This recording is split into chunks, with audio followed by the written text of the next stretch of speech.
Hello students, welcome back to my channel. बच्चों, जो आज का ये हम लोग का टॉपिक है ये एपी के ही ऊपर बेस्ड है। बस एपी की नया चैप्टर का पार्ट है जीपी, जिसको हम ज्योमेट्रिक प्रोग्रेशन के नाम से जानते हैं ना। ये जीपी है, ज्योमेट्रिक प्रोग्रेशन के नाम से हम इसको जानते हैं। ज्योमेट्रिक प्रोग्रेशन, अभी एपी था तो अर्थमेटिक प्रोग्रेशन था, अब हमारे पास जीपी आ गया है तो ये ज्योमेट्रिक प्रोग्रेशन के पार्ट से जाना जाता है। हाँ? जीपी क्या है? बेसिकली जीपी का हम ये कहें कि ये एक दूसरे का स्क्वायर बनता चला जाता है, एक दूसरे का मल्टीपल बनता चला जाता है। मल्टीपल का है, स्क्वायर ना कह सकते तो मल्टीपल कह सकते हैं कि ये मल्टीपल है। ये तो ए, फिर ये ए स्क्वायर, फिर ये हमारे पास ए की पावर 3, फिर ये ऐसे डॉट डॉट डॉट चलता चला जाएगा ए की पावर n तक। ऐसा कहें कि हमारे पास भाई जीपी है। जीपी क्या है? एक मल्टीपल्स है एक नंबर का। भाई अगर 2 है, 2 का फिर 4 हो जाएगा, 4 का फिर 8 हो जाएगा, 8 का फिर 16 हो जाएगा, फिर 32 हो जाएगा। ऐसे हम कहें कि ये इसका फॉर्मेशन करता है ज्योमेट्रिक प्रोग्रेशन। ठीक।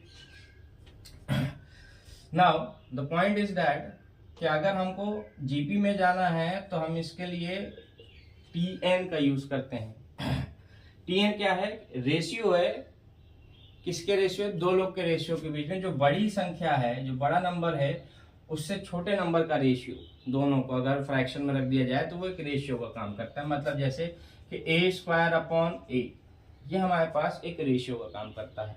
और हम कह सकते हैं कि हमारे पास हम ये कहते हैं कि हमारे पास ए क्यूब अपॉन ए स्क्वायर, या ये कह दें ए की पावर 4 अपॉन ए की पावर 3, है ना। तो ये हमारे पास क्या है? ये इनका रेशियो है। क्या है? रेशियो। रेशियो है इनका। हम ये भी कह सकते हैं कि ए की पावर एन अपॉन ए की पावर एन माइनस 1। तो ये कॉमन रेशियो है ना, जो इसको रिप्रेजेंट करता है। देखा जाए तो सबके बीच में जो कॉमन पार्ट आ रहा है वो आ रहा है सिर्फ ए। इस सीरीज के अकॉर्डिंग हमारे पास जो कॉमन रेशियो निकल के आ रहा है, कॉमन आर निकल के आ रहा है, वो हमारे पास क्या दिया हुआ? वहां पर हमारे पास ए ही है जो कॉमन निकल के आ रहा है। तो ज्योमेट्रिक प्रोग्रेशन में तो ये देखा गया है कि हम कॉमन रेशियो निकालते हैं, जबकि अर्थमेटिक प्रोग्रेशन में हमने ये देखा है कि हम यहाँ पे कॉमन डिफरेंस निकालते हैं। तो हमारे पास a1, a2, a3, a4 ऐसे चलता है। यहाँ पे a और फिर इसके बाद उसी का मल्टीपल a स्क्वायर, फिर उसका मल्टीपल a क्यूब, फिर ऐसे a का मल्टीप्लाई सब में होता चला जा रहा है। तो ये हमारे पास कौन सा रेशियो बनता चला जा रहा है? कॉमन रेशियो बनता चला जा रहा है ज्योमेट्रिक प्रोग्रेशन की सीरीज में।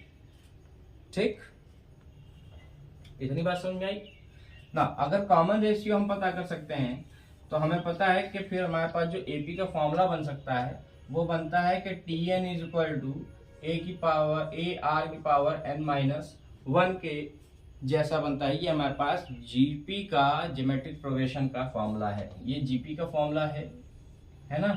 और हमारे पास जो एपी का फॉर्मूला बनता है, एपी का भी फॉर्मूला मैं लिखवा दे रहा हूँ, A plus N minus 1 into D के हिसाब से एपी का फॉर्मूला बनता है।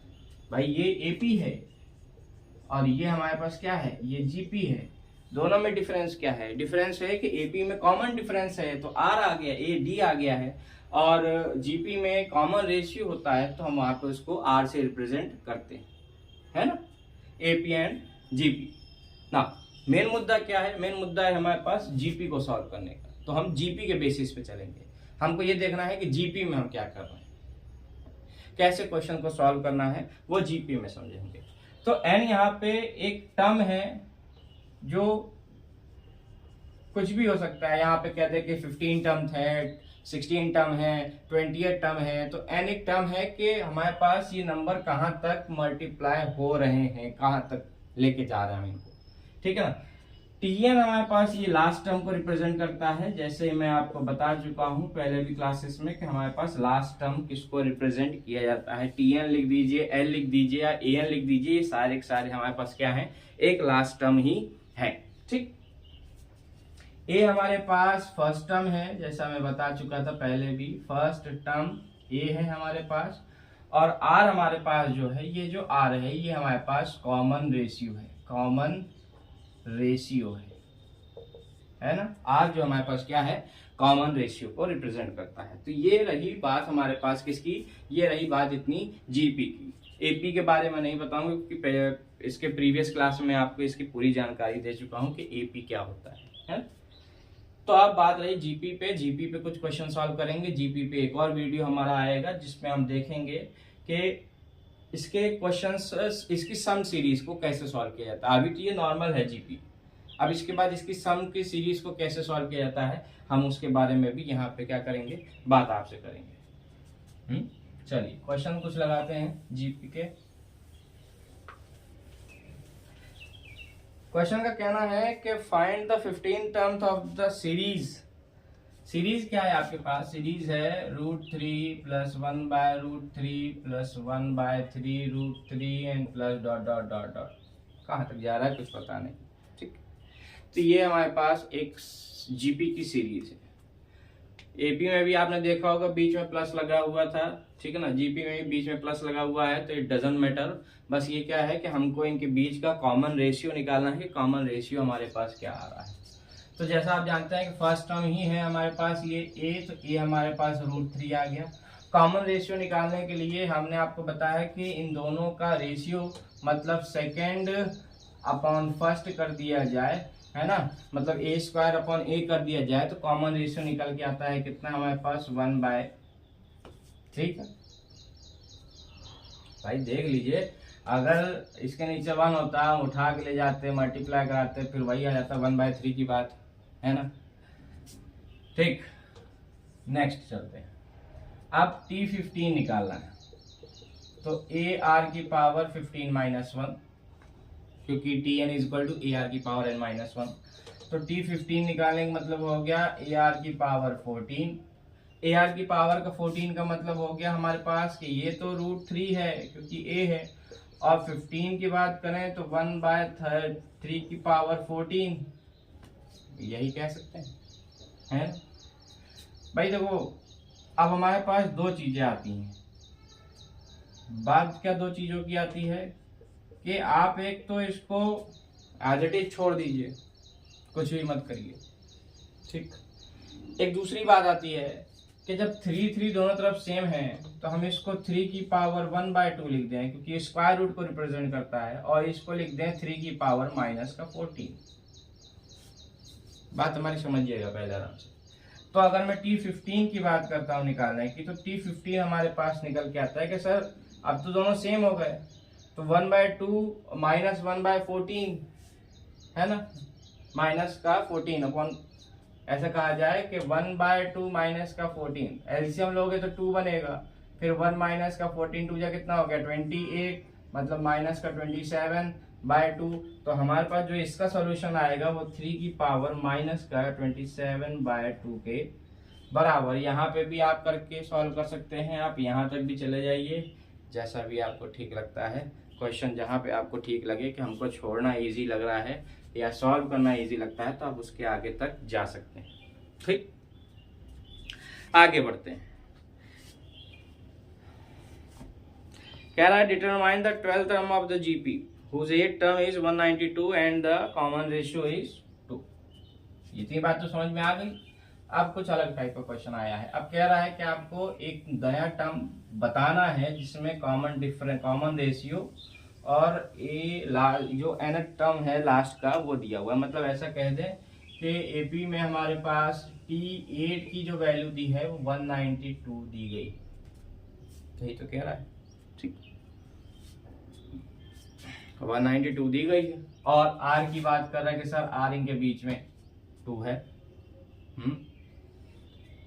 n की वैल्यू तो 8 आ गई है, तो हम ऐसा लिख दें कि Tn = पहले तो a पता करें AR⁻n - 1, हाँ, तो 8 है तो T8 का मतलब हो गया AR⁻7। बस नॉर्मल सी बात है। ये हो गया हमारे पास 192 = a और 2⁻7।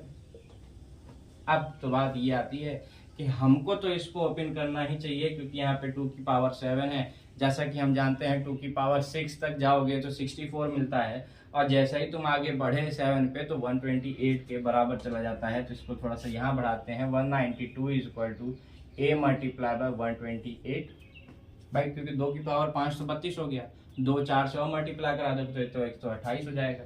डिवाइड में लेके आओ तो a की वैल्यू आ गई 192/128 के बराबर है।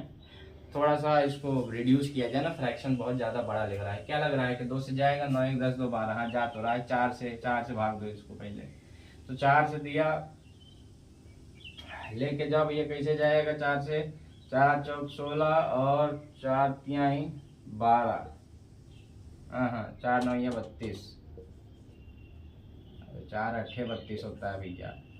और फिर ये 32 है ना, 4 चौक 16, 32 बचा, फिर 4 8 32, और फिर ये हमारे पास 32 बार खुद ही जा रहा है 4 की टेबल से। अब इसको 16 से भाग दिया जाए, 16 3 48 और 16 दूना 32, मतलब डायरेक्टली हमारे पास क्या हो गया, 16 से ये चला गया, इसको रिड्यूस किया तो हमारे पास 48/32 के बराबर, मतलब a की वैल्यू 3/2 आ रही है। अगर कह रहे हैं कि a की वैल्यू 3/2 आ रही है तो हमको डिटरमाइन करना है कि T12 कितना है, T12 कितना है। a पता चल गया है, r पता ही है, तो T12 की वैल्यू पता करने के लिए कह रहा है, तो T12 पता करना है। तो आप बात बताइए T12 किसके बराबर चला जाएगा, AR की पावर 11 के बराबर चला जाएगा। T12 पता नहीं है, a की वैल्यू 3/2 दी है, इंटू r की पावर 2 की पावर 11। भैया एक बात बताओ, हम इसको यहाँ से रिड्यूस नहीं कर सकते, T12 ही तो पता करना है। 2 से एक पावर हटा दो, कितने हो गए 10, तो 3 मल्टीप्लाई बाई 2 की पावर 10। अब 2 की पावर 5, बात मेरी समझिएगा, इतना बड़ा तो हम मल्टीप्लाई ओपन नहीं करेंगे, तो एक नॉर्मल सा ट्रिक है कि 2 की पावर 5 अगर 32 के बराबर होता है तो हम इसको 2 बार अगर मल्टीप्लाई करा दें 2 की पावर 5, तो ये हमारे पास 2 की पावर 10 और 32 गुणे 32 करा दो तो कितना हो जाएगा 1024, जो कि हमारे पास किसका स्क्वायर होता है 32 का, है ना। तो T12 हमारे पास कितना आ जाएगा, T12 आ जाएगा हमारे पास 3 मल्टीप्लाई बाय 1024 के बराबर, तो ये हो जाएगा हमारे पास 24 3 72, तो ये हो जाएगा 3072 के बराबर, है ना। T12 की जो वैल्यू आ रही है 3072 के बराबर आ रही है, जो कि हमारे पास क्या है, एक नॉर्मल सा रेशियो है जिसको डिटरमाइन करना था, है ना। बात समझ में आ रही कि नहीं, इसको नोट कर लीजिए आप लोग पहले।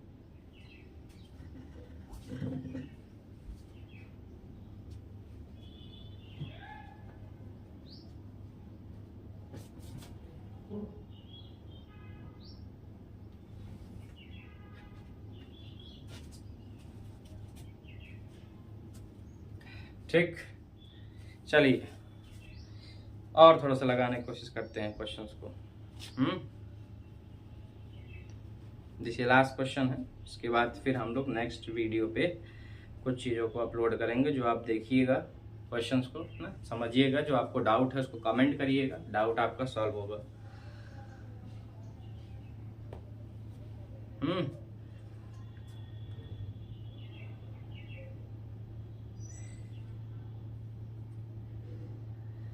कह रहा है कि find the number of the term, n पता करने के लिए कह रहा है। ये क्वेश्चन हमारे पास है कि हमको n बताना है, क्वेश्चन में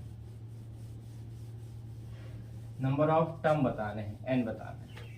तो भैया n बताना है तो इसका मतलब हो गया कि हमारे पास कि हम Tn की पावर n-1, हमको क्या पूछ रहा है यहाँ पे, n के बारे में पूछ रहा है, बस कुछ नहीं दिया, n के बारे में पूछ रहा है। दिया तो बहुत कुछ है, क्योंकि n तभी निकलेगा जब 3 टर्म पता होंगे, Tn पता होना चाहिए, a पता होना चाहिए, r पता होना चाहिए, तो n-1 निकाल दिया जाएगा, है ना। तो यहाँ पे लास्ट टर्म दिया हुआ है Tn जो है हमारे पास वो 3 कितना दिया हुआ है, सॉरी 384 के बराबर दिया गया है। फर्स्ट टर्म हमारे पास 3/4 का दिया है, कॉमन रेशियो इनके बीच में 2 का ही है, 3/4 और कॉमन रेशियो जो r है वो 2 का ही है। अब देखिए नॉर्मल तरीके से क्वेश्चन को सॉल्व किया जा सकता है। क्वेश्चन को सॉल्व करने का मेथड ऐसा है कि हम इसको लिख दें कि सर Tn के जगह पे हम लिख दें 384, तो सर 384 किसके बराबर हो गया, a 3/4 के बराबर और 2 की पावर n-1। भाई तो बात हो रही है ना। 3 के टेबल से जा रहा है क्या, हाँ जा तो रहा है, इसको डिवाइड करते हैं 3 के टेबल से, तो 3 1 जा 3, 3 1 जा 3, 3 2 जा 6 और 3 6 और 3 8 जा 24, 3 की टेबल से डिवाइड होने का मतलब। ऊपर से मल्टीप्लाई करा दें, तो हम जब मल्टीप्लाई कराया तो ये हो गया 128 multiply by 4 is equal to 2 की पावर n-1 के बराबर, आप तो ये खोलिए, हम जानते हैं जो 128 है वो 2 की पावर 7 है, तो हम इसको लिख दें सर 2 की पावर 7 मल्टीप्लाई बाई 2 का स्क्वायर 2 की 4 और ये 2 की पावर n-1। अच्छा, हमने इसको 2 में क्यों कन्वर्ट किया, क्योंकि हमारे पास जब दोनों तरफ बेस इक्वल होंगे तभी पावर भी आपस में इक्वल हो पाएंगे, इसलिए यहाँ पे 2 था तो हमने भी इसको 2 ही लिखा है ना।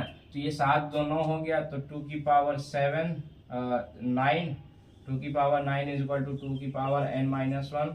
अब कहा गया है, एक्सपोनेंशियल लॉ के जरिए कहा गया है कि जब दोनों तरफ बेस इक्वल हो, क्या इक्वल हो, बेस जब इक्वल होते हैं तो पावर ऑटोमेटिक इनकी इक्वल हो जाती है। तो इसका मतलब है कि 9 को किसके बराबर रख दें, n-1 की जगह पे, तो n किसके बराबर हो जाएगा, 9 + 1, तो n की वैल्यू आ गई हमारे पास कितनी, 10। n की वैल्यू कितनी आ गई है, 10 आ गई है। मतलब ऐसा करें कि ये T12 की वैल्यू जो भी हमारे पास यहाँ पे आई है Tn 384, तो ये T हमारे पास 10 है, T10 की वैल्यू 384 के बराबर जाती है। तो n की बात पूछ रहा था, तो यहाँ पे हमने n ही निकाला है। आपने देखा है कि क्वेश्चन को बहुत ही सॉफ्टली वे से, बहुत ही आराम से हम लोगों ने क्वेश्चन को, एक एक क्वेश्चन को समझ के सॉल्व किया गया है, ठीक है ना। अगर आपको कोई भी डाउट सेशन में आता है तो आप नीचे कमेंट करिए, हम उस कमेंट के जरिए और अच्छा करेंगे, क्वेश्चंस को सॉल्व करने के लिए कंटेंट लेके आएंगे अच्छे से अच्छा, इजीली वे से क्वेश्चन को समझाएंगे कि बोर्ड में कैसे अटेंड करना चाहिए, इसको भी समझाएंगे। तो हमारे वीडियो को शेयर करिए और लाइक ज़रूर करिए, और सब्सक्राइब तो भूलिएगा भी नहीं कि हम भूल जाए करना, तो वो ज़रूर करिएगा, ठीक। Have a nice day, thank you.